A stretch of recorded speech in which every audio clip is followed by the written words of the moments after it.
बिस्मिल्लाहिर्रहमानिर्रहीम अस्सलामुअलैकुम। आज हमारा लेक्चर 13। इसमें हम पढ़ेंगे पाइथन रेंज फंक्शन और हम इसके लिए हम डायरेक्टली कोड पे जाते हैं। ओके, तो सबसे पहले हम देखते हैं रेंज फंक्शन क्या होता है। रेंज फंक्शन इसको हम मोस्टली लूप के साथ ही यूज़ करते हैं। तो रेंज फंक्शन को होता क्या है, सबसे पहले ये बता देता हूँ। तो इसको जैसे मैं इसको रेंज फंक्शन को दिखाता हूँ कि रेंज फंक्शन होता क्या है। ठीक है, जैसे कि मैंने लिखा फोर लूप लिखी, फोर आई इन रेंज। ठीक है, ओके, और रेंज मैंने लिख दी 5। ठीक है, ओके, उसके बाद प्रिंट और आई। ठीक है, आई क्या है, आई वेरिएबल है। आई की जगह A B C X Y Z अपना नाम जो मर्जी लिखो, कोई मसला नहीं। ठीक है, अब ये देखें, अब इसको रन करवा के दिखा देता हूँ, फिर समझाता हूँ।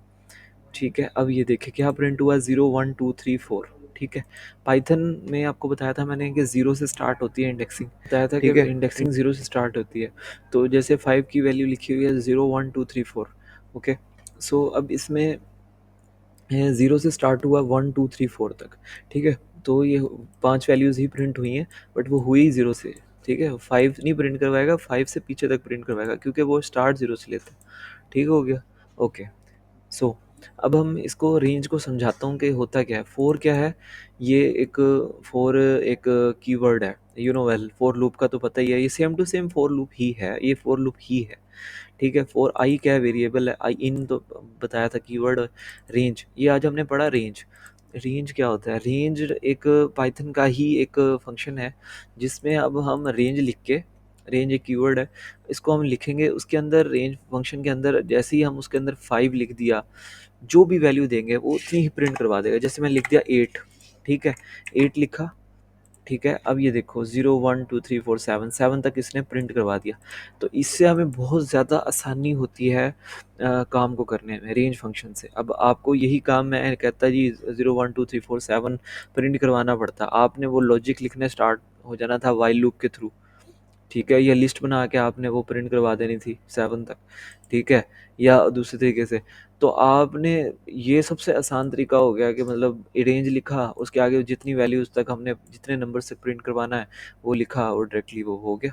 Simple, it's very easy and very simple. ठीक है, आई होप सो रेंज की आपको समझ आई होगी। रेंज क्या है, ये जस्ट एक फॉर लूप ही है, इसमें जस्ट हमने रेंज, पहले हम यहाँ पे रेंज की जगह एक वो वेरिएबल लिखते थे, नाम लिखते थे, जो ऊपर हमने लिस्ट जो एक डिक्शनरी जो भी बनाई हुई होती थी, इसमें इस दफ़ा हमने रेंज लिखा है, सिर्फ फ़र्क इतना है।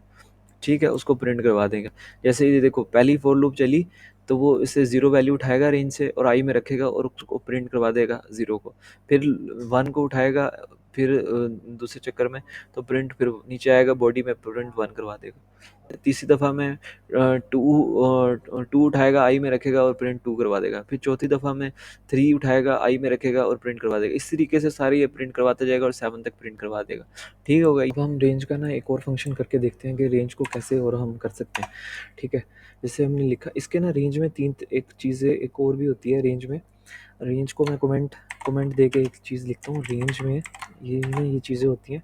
सबसे पहले तो उसकी जो हम लिखते हैं ना, 3 चीज़ें लिखते हैं रेंज के अंदर। एक होता है, हमने जैसे अभी लिखा था, मैंने जैसे अभी लिखा था ना, 8 लिखा था तो वो 7 तक प्रिंट करवा देगा। सबसे पहले तो होता है उसका स्टार्टिंग से, स्टार्टिंग अगर हम ये 8 लिखेंगे ना तो स्टार्टिंग तो उसका 0 ही रहेगा हमेशा से बाय डिफ़ॉल्ट।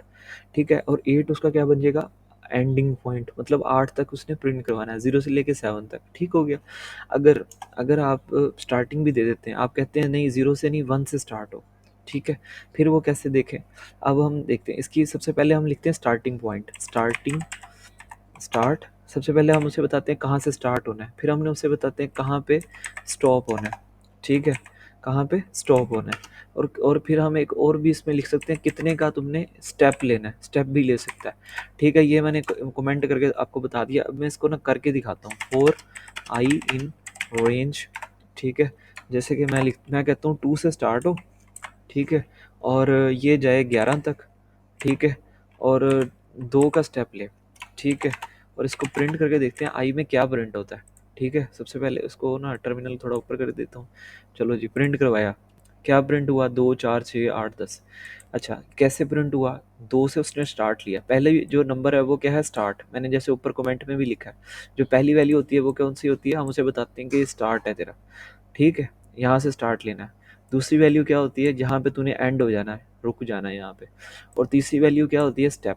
अच्छा, स्टार्ट उसने ले लिया 2 से, ठीक है, 2 से स्टार्ट लिया, जो उसने स्टेप हमने लास्ट में जो लिखा हुआ है स्टेप 2 का लेना है। 2 का मतलब ये कि 2 + 2 4, ये 2 + 2 जो हुआ है ना, ये इस वजह से, स्टेप की वजह से 2 + 2 है एक्स्ट्रा, ठीक है। 2 + 2 4, 4 + 2 6, 6 + 2 8, 8 + 2 10, 10। अगर 10 + 2 करता तो 12 बनता, और हमने उसकी एंडिंग पोजीशन क्या दी हुई है, 11, तो इसलिए वो 10 पे रुक गया, वो 11 से ज़्यादा आगे नहीं जा सकता था। ठीक हो गया, आई समझ आपको कि मैंने किस तरीके से इसको परफॉर्म किया है। आई होप सो आपको समझ आई होगी। 2 से हमने स्टार्ट लिया, 11 पे एंडिंग उसकी दी, और 2 का स्टेप लिया, ठीक है। अब मैं स्टेप 3 का कर देता हूँ, चलो मैं 3 का स्टेप कर देता हूँ। अब बताओ अब क्या आएगा। 2 से स्टार्ट लिया, 2 + 3 5, अगला वैल्यू 5 आई, फिर 5 + 3 8, 8 + 3 11, और 11 का मैंने आपको बताया कि 11 जो लास्ट वैल्यू तक वो नहीं जाता, लास्ट वैल्यू से पीछे तक रहता है वो, ठीक है।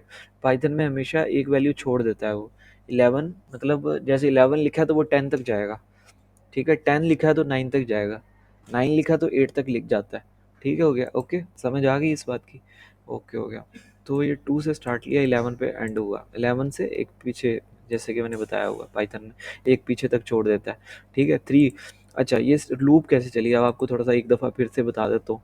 सबसे पहले 2 आया, 2 से जो स्टार्ट हो रहा था 2 आया, आई में आया और प्रिंट 2 हो गया। फिर नेक्स्ट में 2 + 3 होके आया, 2 + 3 5, 5 किस में आया, आई में आई आया तो अंदर बॉडी में आया, प्रिंट आई करवा दिया।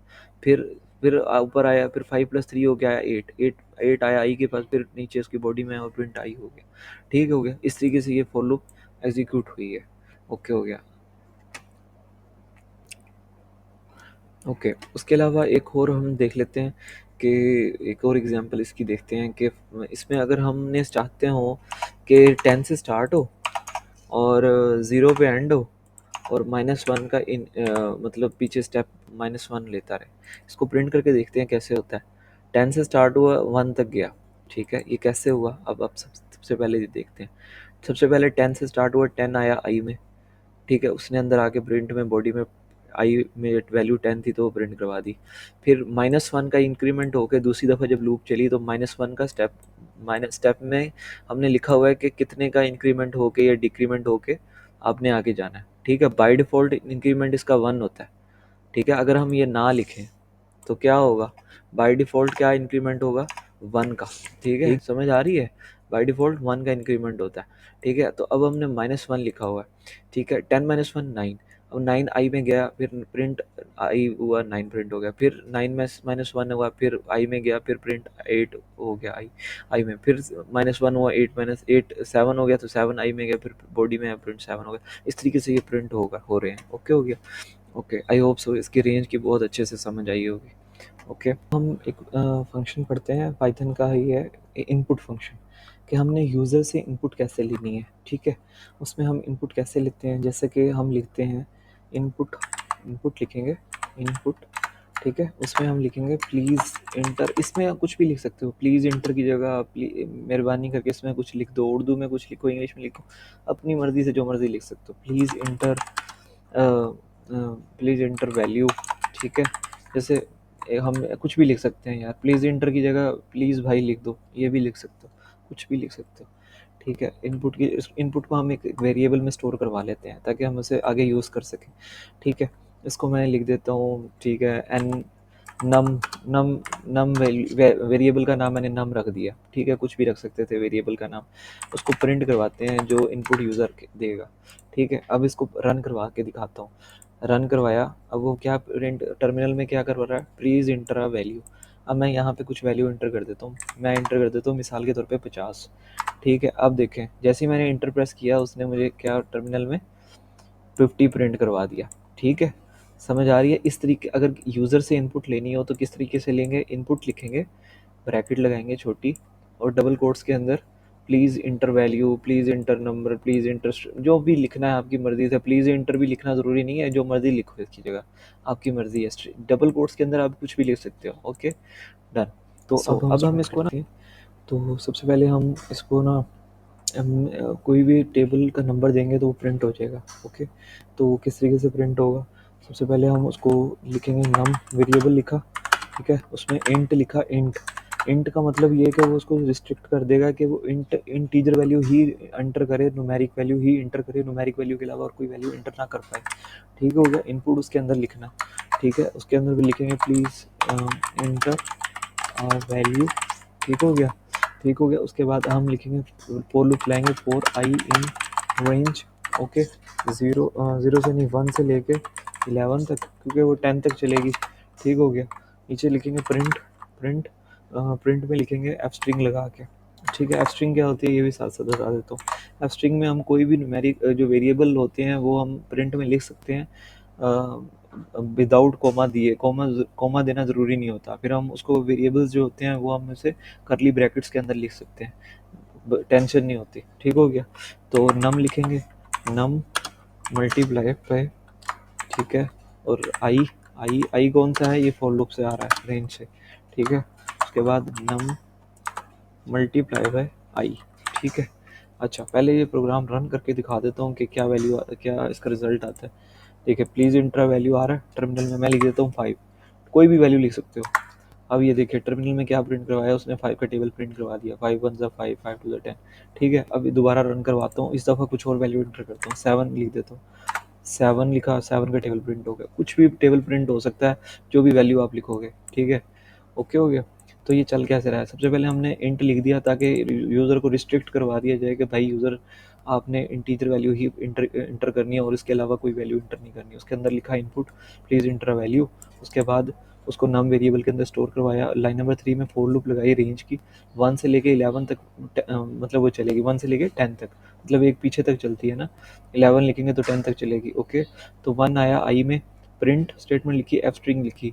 एफ स्ट्रिंग में मतलब ये होता है कि आप जो ये जो नम क्या था, वेरिएबल, वेरिएबल को भी आप प्रिंट में स्टेटमेंट में लिख सकते हैं, वो एज अ वेरिएबल प्रिंट हो जाएंगे और हमें कोमा लगाने की ज़रूरत नहीं पड़ेगी, वरना हम ऐसे लिखते तो हमें बहुत कॉमास लगाने पड़ने थे। तो एफ स्ट्रिंग बहुत ज़्यादा यूज़ होती है। इस स्ट्रिंग में आप खुद स्ट्रिंग भी लिख सकते हो एक साथ और वेरिएबल्स भी लिख सकते हो, आपको कॉमास की टेंशन नहीं होती, लेकिन वेरिएबल्स को आपने करली ब्रैकेट्स में लिखना होता है। ठीक हो गया, नम की जगह मैंने मल्टीप्लाई का साइन डाल दिया, ये मल्टीप्लाई की तरह ही एक्स का साइन डाल दिया, मल्टीप्लाई की तरह नज़र आता है। उसके बाद आई में क्या आएगा, रेंज। आई में जब पहली दफ़ा लूप चलेगी, नम में तो आ गया जो भी यूज़र ने वैल्यू एंटर की होगी, 7 जैसे मैंने की, 7 आ गया। नम में मल्टीप्लाई का एक्स का साइन आया, उसके बाद आई पहली दफ़ा लूप चली तो 1 ही होगा आई में, रेंज में, तो आई की जगह 1 प्रिंट हो गया। उसके बाद इक्वल का साइन मैंने आ गया, मैंने जो डाला था। उसके बाद मैंने आगे ब्रैकेट में लिखा नम मल्टीप्लाई आई। नम में क्या था 7, आई में क्या था 1, 7 1 ज़ा 7, तो ये पहली लाइन प्रिंट होगी। ओके, फिर दूसरी दफ़ा लूप चली, अब इस दफ़ा आई में क्या आएगा 2। ठीक है, 1 के इंक्रीमेंट के साथ, हालांकि मैंने स्टेप नहीं दिया तो स्टेप बाय डिफ़ॉल्ट +1 ही होता है। ठीक है, अगर ना भी दें तो। ठीक है, तो इस दफ़ा आई में क्या आया 2। ठीक है, तो 2 आया। नम में क्या हुआ 7, 7 तो पहले से था ना, 7 मल्टीप्लाई आई में क्या आ गया था 2, 2 7 मल्टीप्लाई 2 इक्वल टू, आगे देखो नम मल्टीप्लाई आई, 7 मल्टीप्लाई बाई 2, 7 2 ज़ा 14, तो यहाँ पे ये कैलकुलेशन परफॉर्म करके 14 लिख देगा। इसी तरह तीसरी लूप चलेगी, इस दफ़ा चौथी, पाँचवीं, सातवीं, 10 तक लूप चलेगी और 11वीं लूप मैंने आपको बताया था वो नहीं चलेगी। ओके, इस तरीके से ये काम परफॉर्म करेगा। आई होप सो इसकी समझ आई होगी आपको। ओके, इस तरीके से हम कोई भी टेबल प्रिंट करवा सकते हैं। आपको अगर वीडियो अच्छी लगी है तो अपने इसे लाइक, सब्सक्राइब और शेयर करना है। Thanks for watching this video. Okay, अल्लाह हाफिज़।